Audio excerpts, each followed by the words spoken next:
All right, and we are live. Good evening, everybody. Welcome to another Friday Night Fire. My name is Mike, and on my left, your right, is Mr. Matt Koenig. And we're here for another episode of Friday Night Fire where we have conversation, inspiration, motivation, stuff that ends in shun. And, the show we talk begins. about motivation, inspiration, faith-based conversation, and foundation is what we actually do. But I just thought I'd change it up tonight. I like also, for those of you that with maybe some gumption, that's right. If you can add shun to it. What's up, it's Ron? What's legit. up, Will McCormick in the house? Thank you guys so much for jumping on the Clubhouse. So we are live. For anybody who's watching right now, we're live on both of our YouTube channels. My YouTube channel is, where is my YouTube channel? YouTube.com/with Mike. That's where I share the scripture and devotional and my mornings with Mike, which I do on Monday mornings. If you are interested in joining me there, Matt's channel here is youtube.com/JesusWay. Jesus Way. And where he shares some awesome inspirational messages and sometimes exchanges 56 comments with people that disagree with his message. Are you referring to the narcissist injury giver comments? Yeah, there were. I am. Was it 56? I saw it was a lot. It was like 56. So it was a long 3 days. One last message is that if you have a message to get out, because we do stream this to multiple places, we want to engage with you. We want to make an impact. And if you're interested, if you have a message that you want to get out, for those of you that are watching, you can certainly go to join-streamyard.com and get a free 14-day trial of StreamYard. They do sponsor our stream here, which is awesome of them because that allows us to get our message out to all of you. And with that, tonight we're getting into Friday Night Fire. Matt, you have a little mood music going there in the background? I actually do. Hold on. Alexa, stop. Now I don't. But so we don't violate any copyrights, we can't play this, so I'll just sing it. Money, money, money, money, money. Some people got to have... We're going to talk about tithing tonight. We're going to talk about tithes and offerings and giving. So that is the jam tonight. So tithes and offerings. Hi, Mike. Talk to me. What do you think about tithing? How do you feel about tithing? You know, for those that aren't watching, I'm making weird faces in the camera. First off,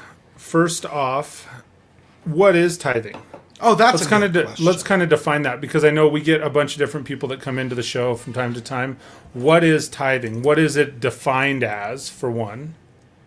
Good question. Okay, so do you want me to answer my own question, or do you want to answer I love that you said that. You put a lot of good questions in the description of this. So for those on Clubhouse, you didn't see them, but there were a lot of things like, what is tithing? Is it even biblical? Is it something churches put out there just so they can raise a little money, build a new playground? Or what you didn't say was, what I love, is tithing so that Joel Osteen can buy a new sweet car. Some people think that tithing is you're giving money to the church staff building so they can go blow it on fun toys that they want. So I think that the best way to answer the question you asked, though, really is to look at what the scripture shows us. Because this is where we get the initial picture of tithing, is Genesis 4, right? Right. Cain and Abel. Did you want to answer your question, or were you asking me? Well, no, I mean, I think that this is where we get into the conversational part of the evening. Welcome, folks. Welcome. So it's Genesis chapter 4 is where we get a picture of like what it is, and it starts like this in the New Living Translation. Now Adam had sexual relations with his wife Eve, and she became pregnant. When she gave birth to Cain, she said, "With the Lord's help, I've produced a man." Later, she gave birth to a brother and named him Abel. Now, some might say, what's that have to do with tithing? Well, A, you had to have the people for the next part of the story. And B, Mike and I talked about sex on last week's episode, so if you haven't caught it, go back and listen. So, of course, it's only appropriate to start this episode with Adam and Eve still having sex. So that was a long time, apparently. But it actually goes on to this, and this is the tithing part. It says, when they grew up, Abel became a shepherd, and Cain cultivated the ground. So this is pretty interesting. So it says, when the time came for the harvest, Cain presented, and this is interesting wording, some of his crops as a gift to the Lord. Abel also brought a gift, the best portions of the firstborn lambs from his flock. The Lord accepted Abel and his gift, but he didn't accept Cain and his gift. This made Cain very angry, and he looked dejected. So, for those that are going, what the heck is tithing? We see in Genesis 4 this thing, and it doesn't use the word tithe there, but we see basically that they're living in a life where they, their parents walked with God in the Garden of Eden, right? So one would think that they have a pretty good picture of who God is and how everything they have is a gift from God. So you see back, and it wasn't uncommon, even before we learned about the Hebrew God, right? It wasn't uncommon that people who worshipped other gods would give sacrifices and offerings. This was common to gods in the time that this was written by Moses, okay? So we see basically Cain and Abel responding to going, okay, there's this God, and we're supposed to offer a sacrifice to him. And they actually have personal interaction with God. So it's not like this is like Zeus, who they'd never met and thought was a god. Like, they'd interacted. And what we saw was two examples. One guy giving God his best, and one guy giving God what's left. Right. And that's the first story of tithing. And I think that shapes, though, it's a good way to look at, like, how do we view it now? Because, like, I gotta tell you, man, a couple years ago, if somebody asked me, well, not if somebody, all right, I'm just gonna come clean.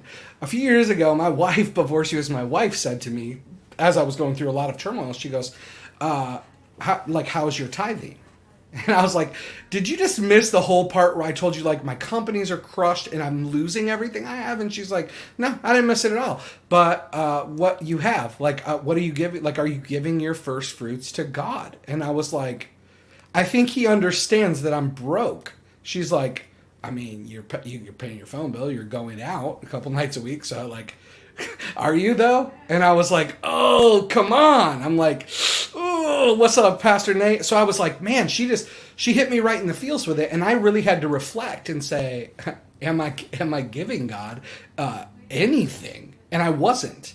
And then she, God, I love my wife so much. He gave me a great wife. Then she busted me out with a little bit of Malachi 3. And so for those who don't know, like, Malachi in this chapter, like, he's talking to the sons of Levi, but it's also believed that he's talking to the priests of Israel as well, right? So the Levites and the priests of Israel. And it sounds like, as Malachi's this priest who's giving this inspired word from God. He says, I am God, yes I am, I haven't changed. And because I haven't changed, you, the descendants of Jacob, haven't been destroyed. Meaning, look, I'm a good loving God, and I'm not, here I am protecting you guys all the time. And he goes, you have a long history of ignoring my commands. You haven't done a thing I've told you. Return to me so I can return to you, says the God of angels' armies.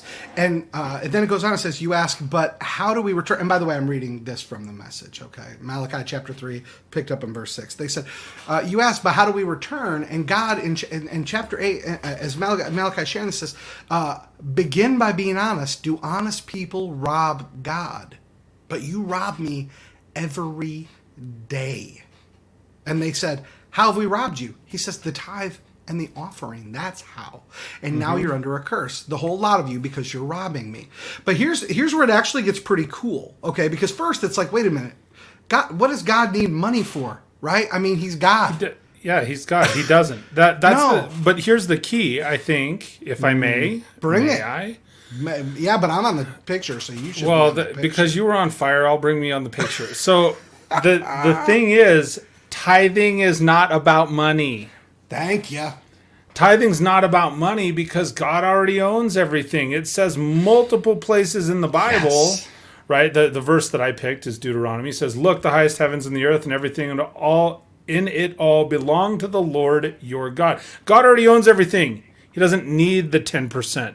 It's not about the money. It's about the lesson. It's about it's about, for example, I was listening to Dr. Miles Monroe. Okay. Are you familiar? And I was I've heard listening the name, but to. I'm not familiar. So one of the things that stood out and why I jump in at this part is he was talking about that. And he says, hey, look, when God requests this, it's not about the money. It's not because he needs it. No, come on. And he says it's like a biblical management training program. And I thought that was a kind of an awesome perspective. Kind of is.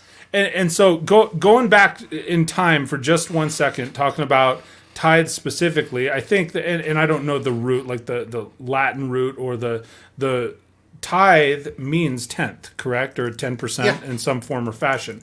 So where we get the 10% number from is from the word tithe.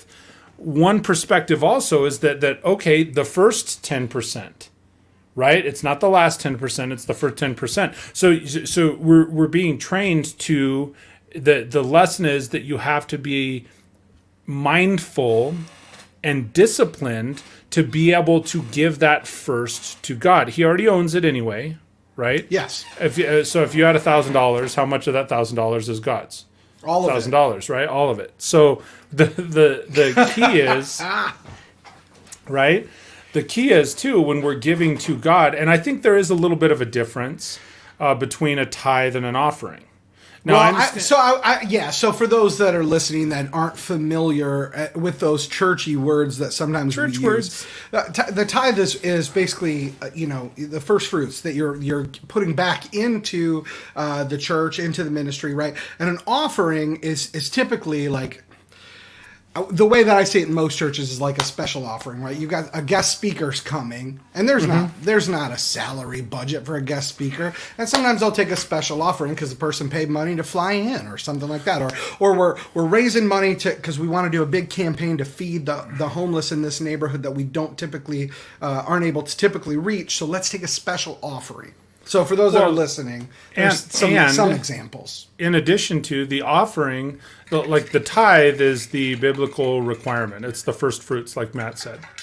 I'm gonna share a different perspective too. The offering then is the surplus. Part of the reason we want to get to where we get to, right? Part of the reason that people and we as humans, we always look at the tithe as money. Of course. Just a thought. Well, but here's the thing. If you're supposed to give 10% of all things to God, what about, and maybe we talk about this later in the show. I know where you're coming. Come on. If you're supposed to give 10% of all things to God, right, it's not just the money. It's what about your time?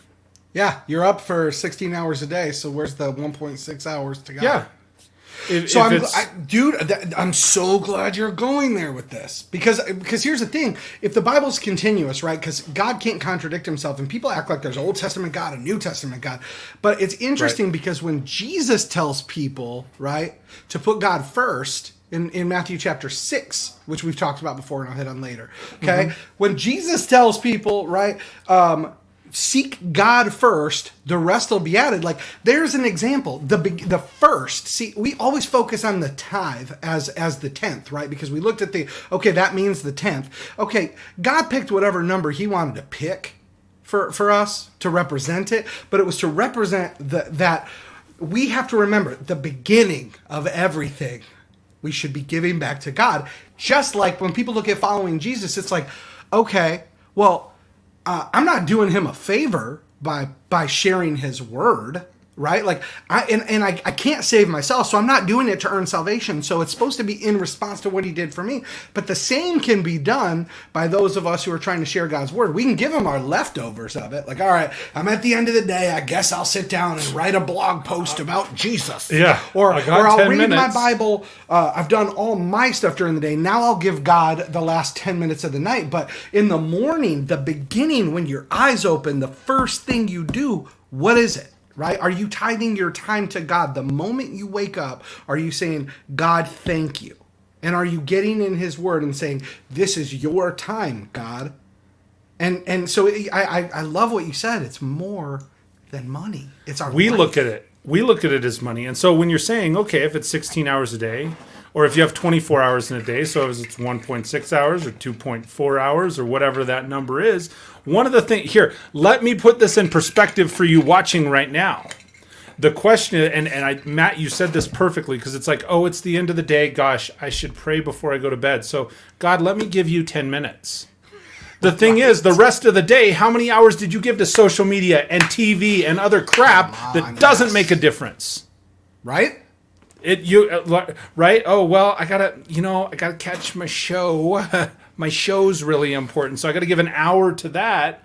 Well, keep in mind, you're just giving the time. You're focusing the time to go somewhere based on what you believe is important in the moment. And what happens for many people is then all of a sudden when you have it, and that's why, and Dara's watching, so I'm going to call you right back out, which is great when she asked you, how's your tithe? Because you were giving so much to all the other stuff. And this is not a shot. Matt and I love each other. You're giving so much to other stuff, but then all of a sudden we're not giving it to God. And it's like, well, wait a minute. And then all of a sudden we hit our knees and it's like, please, God, help me out. And he's like, well, where were you at last Monday? Yeah, where you been, bro? Where you been? Well, hey, welcome back. Welcome back to the channel. Bro, well, and that's why I find someone it needs funny, to start God's YouTube channel. They probably already have.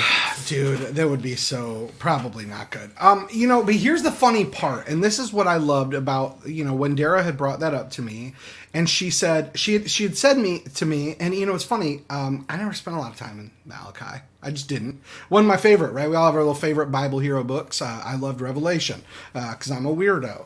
So I didn't spend a ton of time in Malachi. But when she brought it to me, and Malachi verse 10, right? Okay. She had said to me, she goes, well, why don't you start giving God that first, and why don't you test him and see if he doesn't come through for you? And I was like, whoa, quoting Jesus out in the, in the desert, like, whoa, you don't test the Lord your God. She's like, I think you might need to go reread Malachi chapter 3. So I'm gonna read this because it's so important. Got it. So the tithe and the offering, that's how, when they said, how have we robbed you? He said, the tithe and the offering. He goes, and now you're under a curse, the whole lot of you, because you're robbing me. Now, so first he tells them, look, because of you not giving me your first fruits, don't you realize the crap that your life has become? And it wasn't, again, I'll say, it doesn't seem like the message was, hey, you're not giving me enough money, and that's why you suck right now. It was like, look, if you're not giving me this first, what other first aren't you giving me? And so we got to keep that in perspective. But he goes like this. He goes, bring your full tithe to the temple treasury, so there will be ample provisions in my temple. That it says, test me in this and see if I don't open up heaven itself to you and pour out blessings beyond your wildest dreams. For my part, I'll defend you against marauders, protect your wheat fields and vegetables gardens against plunderers. The message of God of the angel armies. You'll be voted happiest nation. You'll experience what it's like to be a country of grace. The God of the angel armies says so. Now, the New Living Translation says something pretty similar to that, only not the same, but it's the same meaning, okay? Right. Basically, what Malachi is saying to the Levites and to the priests of Israel is he's saying, look, we're in a bad way right now. We're under a curse, right? What's the curse? Well, obviously he's telling them, right? Mm-hmm. Your crops are sucking. They're getting tore up by insects and disease. The grapes are falling down, right? Like all of this is happening. So he's saying, look, if you bring the tithes into the storehouse, there will be enough food in my temple. He's saying, look, when you bring the first fruits, like people aren't getting it. It's like bring it in the temple. You're keeping it safe there too. Duh. But he's going, you do this, and here's what I'm doing for you. I'm protecting you. Don't you see? I'm protecting you. I'm protecting your crops. I'm giving you instructions for how to do it. So why don't you try it and see if I'm right? Like, it's almost like you just want to laugh because I wish that it would say in there, like, because I'm God, duh. Like, listen to me. But we don't. But that was the thing that Dara called me out on, and I had. Yes. And I had to learn that. And here's the funny thing, dude. I'll tell you, through all the storms, and Dara can vouch for this right now. What's up, Lily Williams in the house? Today, we're talking tithing. So, as Lily's in a money suit, I think, in that picture. I love it. I'm going to pull it back up. Put that back up. Come on now. I love it. Oh, come on. So the money suit. So Derek can vouch for this. Dude, the moment money hits my hands, my Venmo, my cash, whatever, the moment anything hits, the first thing I do is log on and give. The first thing. And as we pray for provision so we can be generous. Not so that we can, stack Lambos and buy a big baller house. There's nothing wrong with that stuff, by the way. There's nothing wrong with enjoying the blessings God gives you, but it's like, where's the first go? Where's your heart go? Do we recognize God's giving it to us, or are we just like, oh, sweet, I got fat stacks to make it rain on new cars and homes? No, you're absolutely right. Here's one of the other things to consider, because again, I know we as humans come into associating the tithe with money. So what happens, Matt? Yeah. What happens, Matt, if you're broke?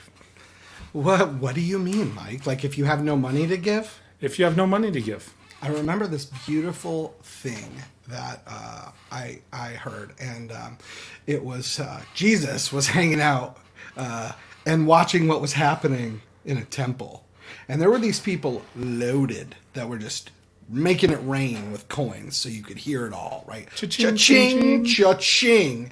And an old widow, it says, went up and put all she had, a penny. Now, if we say mathematically, right, the Pharisees, the priests, like they were the Sadducees, the rich young rulers in the local town, they were giving the most money. So obviously they were making the biggest difference in the kingdom, right? Or were they?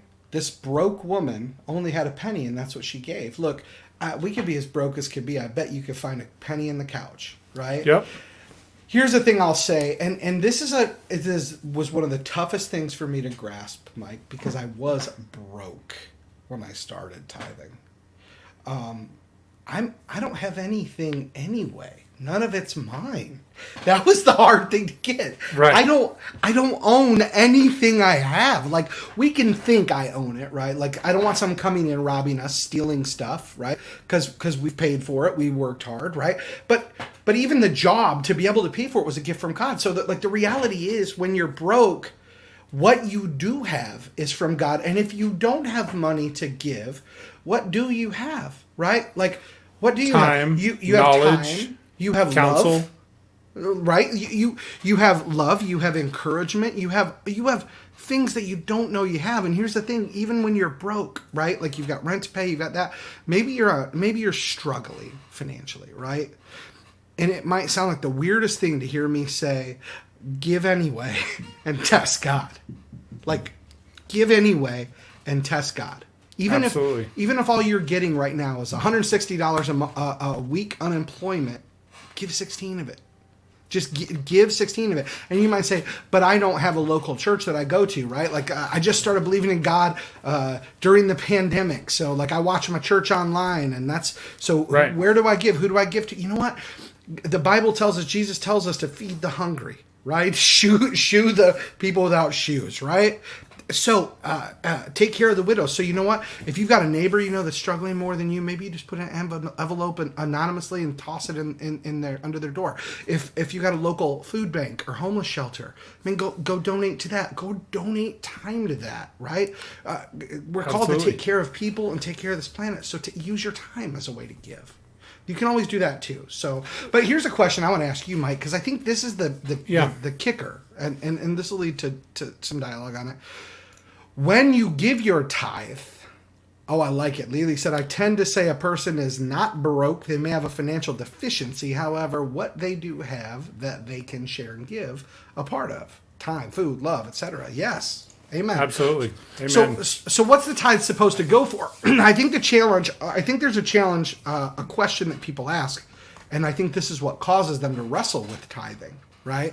Is they go, but when I give this money to the church, what are they going to use it for, right? Like, that seems to be a question, because I've seen people rail about Joel Osteen, for example, right? He doesn't even ask for giving, because I think, in a stadium of a bazillion people, they do.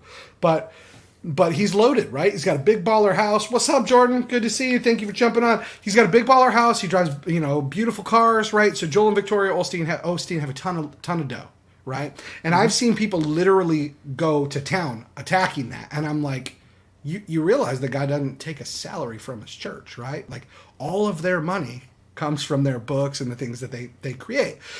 And we don't know what they give, but I don't think we're supposed to look or care what someone else is giving, right? Like, God, that's accountability between Joel, Victoria, and the Lord. Number one. And number two, the Bible tells us, like, don't let your left hand know what your right hand is doing. Like, your giving it's an act of obedience to God and servanthood. So, Mike, what do you think about, though, when people go, I don't know that I want to give to this church because I don't have transparency on every single thing the church spends my money on? Well, I have two things. One, I think, not to answer a question with a question, but before I respond directly, one of the concerns is I think that people are often hesitant about that is because they've been burned. How so?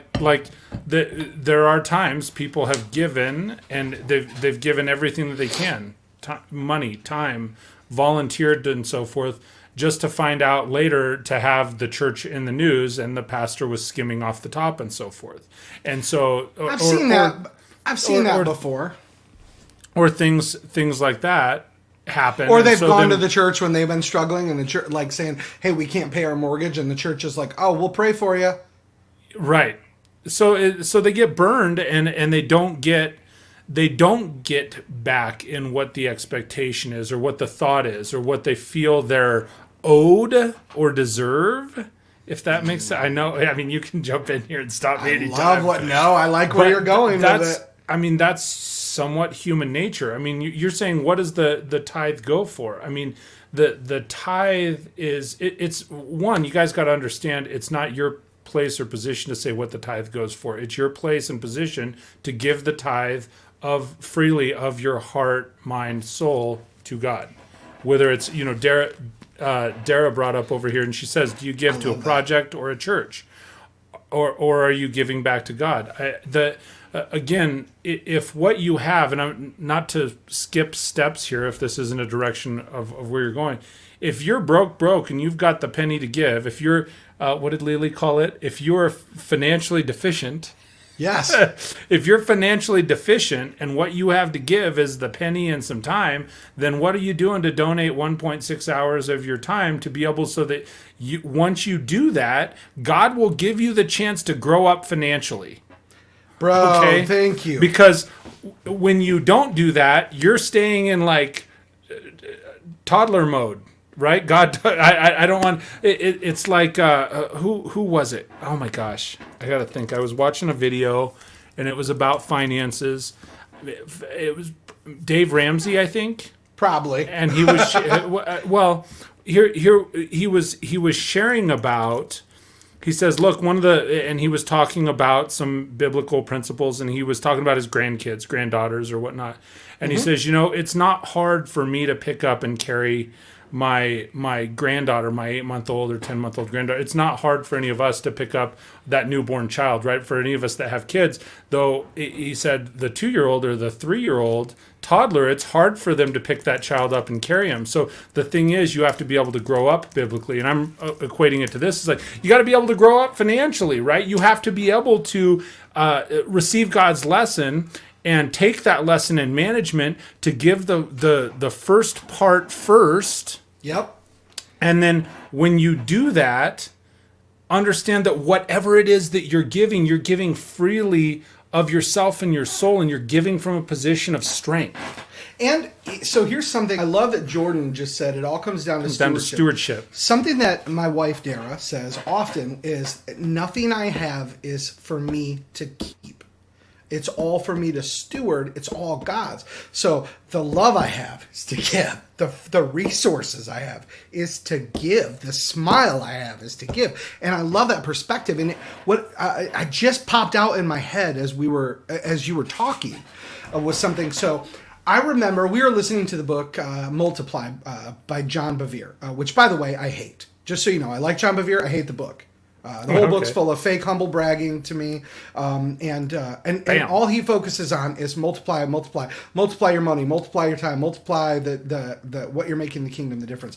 While I believe that it is true, we need to multiply all of that, and it can benefit the kingdom. I just don't like the book. I think it's written in a way that is take it, play and pick a verse to support the thing. But here's why I bring that up to you, because he talks about the parable of talents in there, and how and how absolutely live in Matthew 25. For those of you listening, picks up in verse 14. How livid, right, the guy got because they didn't multiply what was given to them, right? And like he was so angry, and the whole point was like, you're supposed to multiply. You know what just hit me with that is it reminded me of also in the scriptures, he who's faithful with little will be faithful with much. Okay? And so maybe the parable of the talents was less about multiplication as it was about stewardship of what we have. If you've got a little, that's okay, but you're still supposed to bring back, bring something back from that. Well, how can you do that if the guy didn't bring it back to God, right? So that lesson was not just you didn't multiply and grow, which is a good lesson and there's truth in that. But he didn't bring anything back, really. It was just like, you handed me this thing and it's in the dirt, and now it's got a little dirt on it. You got it back. He was basically saying, here's what's left of what you gave me, and that's why it goes back to what you said. It's not about the dollar amount. It's not even specifically about the percentage, but God gave that to us for an easy understanding, right? The first tenth, bring it back. But what this guy did was he didn't say, it wasn't like a loving, here you go, I'm so grateful to give you all of this. What he said was, I knew you were harsh, and you're a mean dude, so I made sure to bury this. Here, you can have it back. Which is saying what? It's saying, there's nothing special here. Let me give you back the stuff that I was too scared to even be part of, because it doesn't mean anything to me. And what God wants us to recognize is, when he hands us something, it means something. It means something to him. If he gives you $1, that dollar is for you to do something with that isn't just for you. So to go, I have $1, I'm going to go break that dollar, and I'm going to bring back 10 cents and go, God, none of this is mine. So here, let me put this right back. And now we look at what I think the tithe reminds us to go, okay, here's the 10% back to God. But Jesus said what? Love God, love others. So I think we're also reminded to go then, it's bigger than the 10%. What are you doing with the other 90? We get so hemmed in on what's the church doing with my money. It's not your money. We get so hemmed in and how is the church spending the money? That's like they're on the hook with God for how they manage that. Their biblical mandate. Are they feeding the hungry? Are they caring for the widow? They'll answer to God. They're not to answer to me and you. Now, it's fair to say, okay, we're itty bitty church with 40 starving people, and the pastor bought a new Benz. Okay, maybe you got some concerns. Okay. Sure. I'm not going to, like, that I can respect to go, are you stewarding well? And that's more of a question of, are you the right leader? Are you submitting to the right leadership there in that church? But we can't, every time we start going, when I hand this money over, what are you doing with it? That means I'm saying, I own this. I am in control of this. How are you going to spend? We're putting ourselves in the position of the master that handed out the silver to the people. Instead of realizing we got one master. Everything we got is his, and we're just supposed to steward that. We've got to take our eyes off of what am I giving, and realize I'm not giving anything. Right? It's all been given to me. Right. It's a blessing to be able to steward this and pass it to some other people. It's been given to me, so I need to pass it on. One other thought, and I think this is important to understand too when we're talking about tithing. Is that, yes, you should be giving the 10%, and we'll use money because that's what we're wired around. People are wired around. And to be clear, folks watching, you're not supposed to go, well, I don't want to give money, so I'll give my time. Don't be a turd. You're supposed to give all of yourself to God. But here's it's 10% of everything. Everything. That's just the basics too. You should be like, I want to be so generous. I want to give as much as I can. Well, but that's where you're able to start offering and give surplus and do other stuff. But one of the things to consider too is if you are in that position of being financially deficient, I'm going to use that from now on. I do like that. 1 Timothy chapter 5, verse 8 says, "But those who won't care for their relatives, especially in those in their own household, have denied true faith." So God's not saying you have to give 10% no matter what of your cash money dollars, right? If you're really in that position, keep in mind it says here that you do have to care for your relatives. You do have to care for your own household. If you don't, such people are worse than unbelievers. So you need to take care of that. And when you take care of those people, and the moment that you have the ability to, while you're doing these other things, that you do give the penny. The penny then multiplies. On that one, though. Okay. I am going to push back on it, and here's why. And I'm going to push back, and I'm going to start that pushback with the last comment that Dara shared, which is tithing's a heart matter, not a money matter. If we're struggling financially, dude, I was in that spot that you just said, okay? Mm-hmm. But here's the reality. If we're not giving our first fruits, even when we're struggling, what are we really saying to God, though? I'm not saying, what if the first fruits that you have is only in counsel? No. What I'm saying is money. We're going right back to money. Well, if you're getting a check, even if that check is barely enough to cover anything, if we're saying, well, my money's tight, so I'm not going to tithe, but I do have time. Whoa. Do you have money in your hand? Where is that from? Well, now, we can easily go, but I got bills to pay. And I'm not saying we're not supposed to also honor the commitments we've made. Right. But what we're saying when we go, I only got $1,000, so I can't give 100 because I've got $1,000 worth of bills. What we're saying is, God, I don't trust you to fill in the blanks, so I'm not going to give. That's the honest truth of what we're saying. And I'm not saying that to convict someone else. I'm saying it because I live in that conviction of doing it. Okay? Sure. That was me. That's what I was saying. Dara had shared another comment. She experienced this truth for herself, and this is why she pushed me in that Malachi verse. She said, I've tithed since my first paycheck since coming to God. Her check was $1,000. That was it. She could barely make rent, and she tithed anyway, and she's never gone without enough to cover what was needed. Here's the reality. Money might be tight, but I can tell you this. Your money won't grow by holding back from God. That's true. And here's the reality. You're not holding back from God when you say, I can't tithe because my money's tight. And by the way, and for those listening, I don't have any skin in the game. None of y'all are donating to me yet. So here's the thing. Next week we're going to put the PayPal on the screen. No, it'll be first week of March. No, I'm just kidding. No, but here's the honest thing. We've got to look in a mirror and say this, though, and this is the hard part. What you have, you wouldn't have if God didn't bless you with it. So how are you saying money's too tight for me to give when you wouldn't have that money if God didn't give it to you? And then we have to say, am I not trusting him? You know, we see in Malachi, he's talking about, look, if you want your fields, your harvest to happen, if you want your life to be better, stop, he used the word, stealing from God. Yep. Now, come on. Those are harsh words. But so that's why I push back, Mike, because I love you. And what you just did was say a nice thing that lets people off the hook by quoting 1 Timothy 5:8. But those who don't care for their relatives, I would argue by not giving, they're really not caring for their relatives. Because what they're doing is showing their relatives, I don't trust God and you shouldn't either. So Dara says, your gifts will not grow when you're holding back from God, which absolutely exemplifies what you're talking about.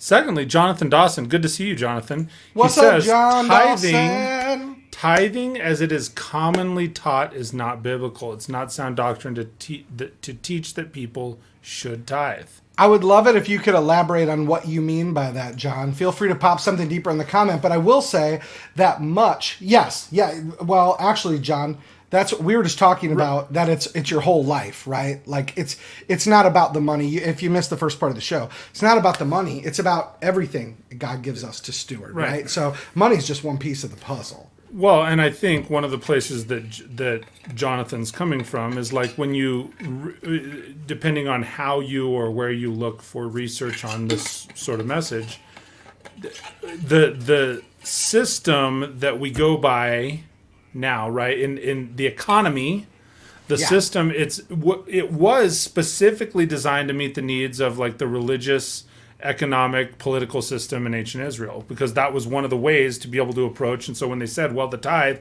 it's 10%, I do agree with Jonathan on that. It's not, well, I agree Well, with at the Jonathan beginning, on when we see Cain and Abel, right, the very beginning of giving an offering to God, it's obviously not money. Correct. One could also argue there wasn't currency back then, right? I mean, that's just kind of logical, right? But it shows us from the very beginning it's a heart issue, not a money thing, right? Like am I realizing that everything I have is from God? Am I taking the best of everything He's given me and saying, God, you deserve the best part of what I've got in my life, right? Like that's the beginning. But to say, I would agree with John to say to make the focus of tithing all about money would be biblically incorrect. But I would say from the beginning, when we see an offering to God, we're taught to bring the first and best of whatever we get to God. I would also push back and say we see in Malachi, again, it's not talking about money, but it's talking about crops, right? It's talking about that, bringing them in the storehouse. And then one would say, well, what's it supposed to be used for? Well, hopefully the church is using it, right, to feed the hungry, to take care of people.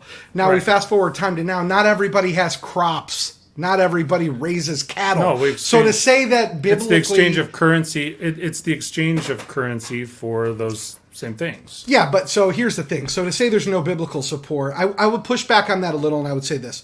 It is accurate, right, if we want to get semantically accurate to say, the Bible doesn't say, take 10% of your paycheck and give it to me in those words. But what we see exampled over and over is to take the tithe, which does say the tenth, if you look it up in the Hebrew lexicon, which does say the tenth, but really, again, it goes back to a heart issue. We're supposed to give the first and best of what we've got to God.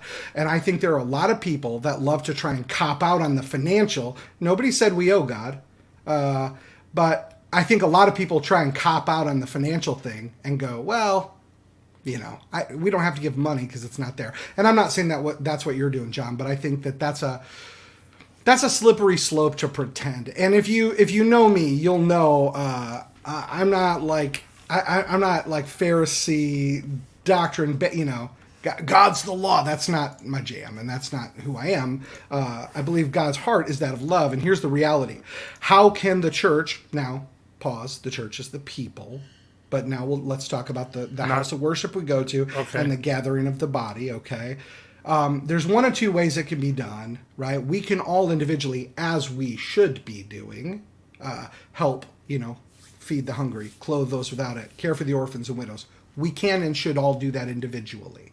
There is something amazing about when a group of people come together to do something like that in a big way and can make a beautiful impact. Good example, the church that we go here, right? The church that we go here, John, it was applied to them because there wasn't currency in Genesis. I would push back on a little bit. But so the church we go to is great. Every Friday they do a thing called Provide Hope, where they have boxes of just tons of food, and people drive through in their cars and they give them food, sometimes gift cards to go with it, right? All of the food and stuff is given to the church from different local restaurants and grocery stores and stuff, and gift cards are paid for. There's a truck that the church had to pay for, right? Stuff like that.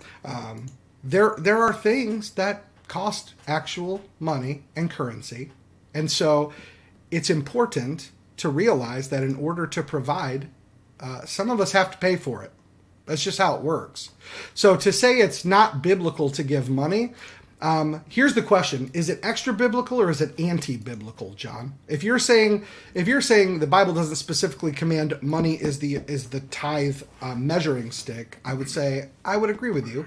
But I would say everything we have is a gift from God, including our money. And if we're not willing to also give the first of our finances, I think we got to look in the mirror and hold back on that. If you're saying it's anti-biblical, like we shouldn't give, I would just say you can't show me any scripture to prove that. I think you can pick a verse and make your point proven, but I don't think in the context of anything that you read, you can say it's wrong to give your finances so that the church will use those to create blessing. I think it would be and the thing is, to say that, actually. Where we're at right now, the finances, the currency, the specific, that's the exchange. Those are our fruits. That's the fruits of our labor right now. Is right. We donate. We give our time, and in turn, we are paid for that time. And like I mean, if you look back in Deuteronomy 26, because I was looking as you were talking, and to Jonathan's point, it starts off, what are we, 26, 12, and 13. When you finish setting aside a tenth of all your produce in the third year, the year of the tithe, you shall give it to the foreigner, the fatherless, the widow, so they may eat in your towns and be satisfied. Say to the Lord, I've removed from my house a sacred portion, I've given you this, the foreigner, the fatherless, the widow, according to all you commanded. I have not turned aside from your commands, nor have I forgotten any of them. Well, again, in this example, it's talking about, hey, a tenth of all your produce.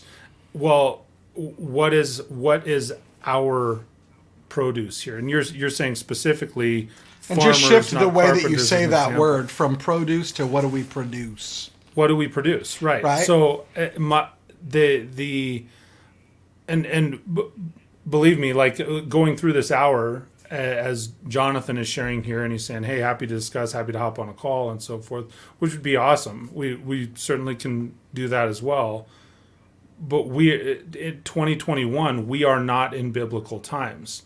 So there is something to be said. I mean, we are in biblical. I know, Matt, you're going to argue that. No, I know what you're saying. Is we don't live in the same time period that it was written. That the Bible was written. Well, and that's the danger. What are your first fruits now? Thank you. Yeah, what today are your first fruits?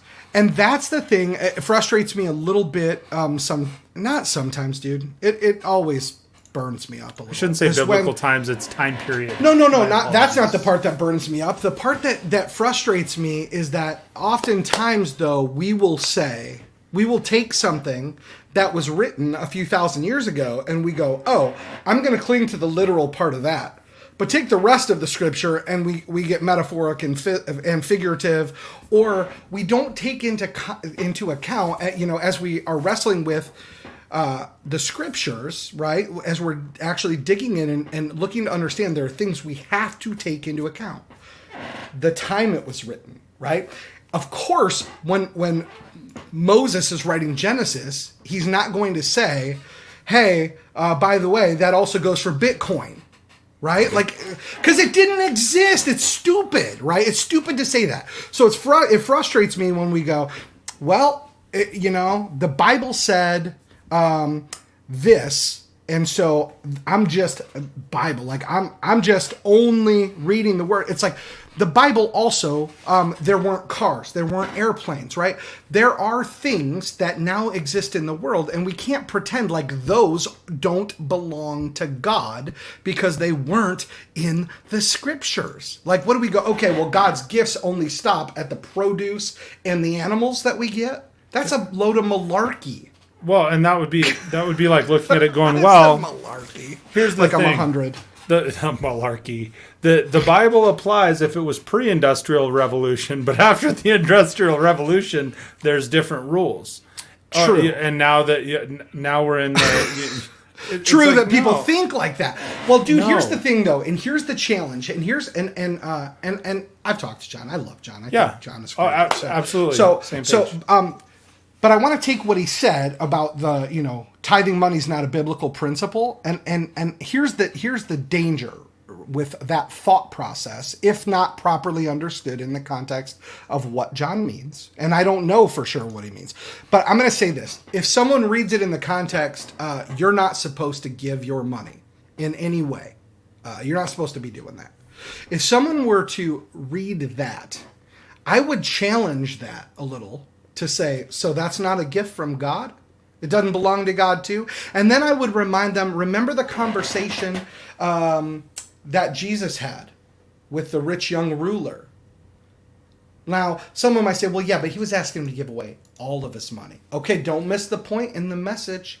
That guy was young and powerful and had money. So he had the trifecta of the things that we put in the place of God. right? I'm young. I'll live forever. I've got power. People listen to me. They worship me because I'm so powerful. I got money so I can buy what I want. So I got the things that give me what I need to feel like I am God. But the Bible also tells us you can't worship two masters. You can't love God and money at the same time. Money is not evil, okay? Money is not the root of all evil. But Scripture does tell us the love of money is. So I would challenge with what John shared that someone doesn't go, oh, good, because I love my money. I'm so glad someone said, it's not scriptural to give. I'm going to say, no, that's crap. You got your money because God has blessed you. And you might say, yes, but I've worked hard. And I would say, who made sure you were born healthy to be able to do the job you can do, right? Like, what is that? Is that not also a gift from God? The fact that you can earn what you earn? Now listen, if you've been blessed, I believe we're also supposed to enjoy the blessings. Notice that when we see the example of Cain and Abel giving their first fruits, when we see in Malachi him telling the sons of the Levites and the priests of Israel, hey, give the tithe, which then meant tenth of your crops. When we're seeing that, all of it is a heart issue. What it means is those people were withholding something from giving. And the lesson that it seems we're supposed to learn the whole time is God says, you can trust me to take care of you and keep you safe. So why are you not trusting me with everything you have? And we're falling in love with money. It's not wrong if you make $1 million a year and you drive a Lambo, cool. It's your generosity is yours. I get so mad when people are like, oh, Jeff Bezos has all this money. He shouldn't. Sure, he should. He worked. He created something amazing. Right. His intellect is a gift. I hope his intellect was a gift from God. Yeah, and then people say, well, no, he studied in this. Yes, he did, and his brain works because God gave him a brain. But here's the thing, I'm not going to say, well, Jeff Bezos better do this or he's a piece of crap. No, because it's not for me to look at, right? But I would say I hope, I hate when people judge somebody for being wealthy because it's you don't know what their generosity is. You don't know what they do with it. You don't know what their offering is above what they're. You don't know what they're doing, and it's not for you to judge or know. Just like when Christians run around going, "Oh, it's all about getting people saved." Is it though, or is it about serving the people Jesus saved? Come on, pick a verse. Come on. With this. Come on. Man, it just drives me nuts. Come on, man. It just drives me nuts. So Lily said back in those days, people didn't have currency like cash money. They grew food. They had things they offered, which was times. At times, they also traded and bartered. Nowadays, money currency is used more often. Amen. Daryl said, where'd you go, Mike? I don't know if your mic... if Mike's mic went out? I think Mike's mic is here. It's because I had you highlighted. You have a prettier face than I do, so I was like this. Oh, it was the picture. And my wife was like, nah, I like it better when you guys both talk. She missed me. Someone missed me. I told you she's nice. Great, dude. I totally outkicked my coverage. I have an amazing wife. So I know we're beating a dead horse, but at the end of the day, here's the thing. Everything you got, if you don't believe that everything you've got is from God, I would challenge you, go back to the scriptures and pray. And ask God, hey, do you not want me to give? And I would say this. If you can't give with a good heart, you shouldn't give. Because just like Cain... Okay, let's take it right back to the beginning of the show and the story. Cain begrudgingly gave stuff. It makes it seem like Cain gave his leftovers to God. And God said, I don't want those. I don't want them at all. Just keep them. So it just shows it's not about money. It's not about the amount of stuff we give God. It is, we see a biblical example of Cain begrudgingly giving and God going, I don't want that. I want your heart. I want you to lovingly want to be generous. God, like you said, God's training us with that little amount because when he pours the blessing, what are we going to do with the other 90%? Absolutely. Or what are we going to do when the 10% becomes a bigger 10%? Right? We were reading, it was I forget what it was. No, it was in that John Bevere book. This was a beautiful thing in it. One of the guys he was talking about was the guy gives away 85% of his income, or 90% of his income. He lives on the 10% and gives away 90% of his income. Now, Someone could go, well, that's not biblical. No, you know what it is? Generous. And you know what we're called to be? Generous. And amazingly, in the book, what he talks about is every year this guy's income has dramatically grown. Now, this is not some name it and claim it sermon. I'm not saying that. But what I'm saying is that man, his drive and goal was to be generous beyond anything that makes sense to us. And I doubt a person in the world would look at that guy that knew him and go, oh, he loves money, even though his income might be $800,000 a year as the 10%. Right. This dude's giving away $7,200,000 of it, right? So, like, we've got to realize it seems like the message, the lesson God is teaching us in tithing is, let me teach you how to be a giver, because when I bless you, I don't want you to forget how to be a giver to the people that actually need the help. That's what I get from it.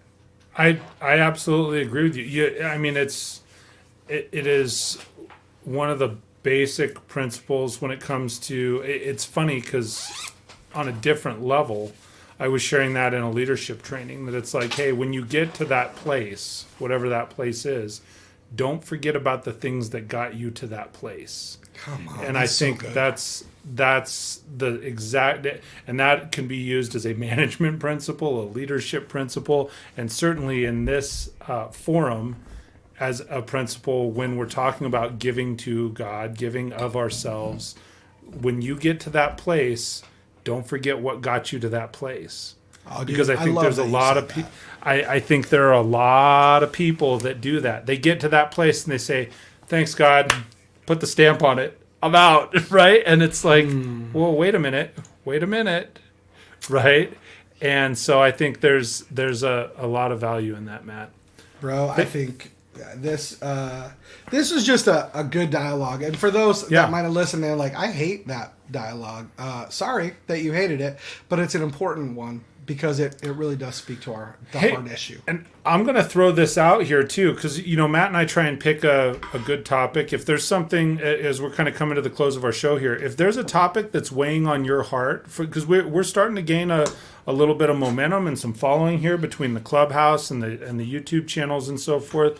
If there's something that's weighing on your heart that you go, man, I would love to hear this sort of discussion and have these guys break it down.